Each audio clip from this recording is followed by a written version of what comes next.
Host and Newsmax.com columnist Steve Malzberg, Adina Lekovic of the Muslim Public Affairs Council, and Michelle Bernard, president of the Independent Women's Forum. Great to have all of you with us. No doubt when you look at these numbers on the screen right now, church attendance at that church up 38%. Sex sells.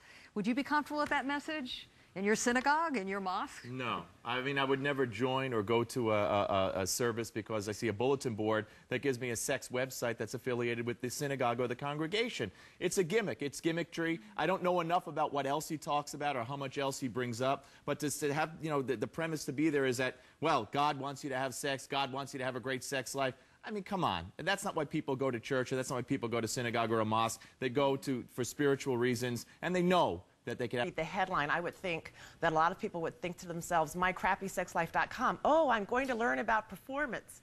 But if you dig through the pages, what he's really doing is preaching to the choir and telling people sex before marriage is not a good thing, and if you wait until you get married, this is wonderful. It's gimmickry, it's... You see it as bait and switch then? I do. I mean, it is to some degree, and if we look at this in the best possible light, it's that we're really trying to preserve the institution of marriage, and we certainly can't be against that. So looking at, you know, what we should be simultaneously talking about is how to decrease divorce rates, how to increase communication in marriages, how to deal with everything else in addition to sex that will improve the quality of marital life for all people, so that it's not as simple as just improve your sex life and the divorce rates are going to go down and all the problems are going to be fixed. Let's look at what else you can find on this preacher's website, where he says sex wasn't invented in a dark alley behind a porn shop. We believe that it's parts of God's design. In fact, this may shock you, but God wants you to have great sex. Are you offended by that? I'm not offended, but there's something very unseemly.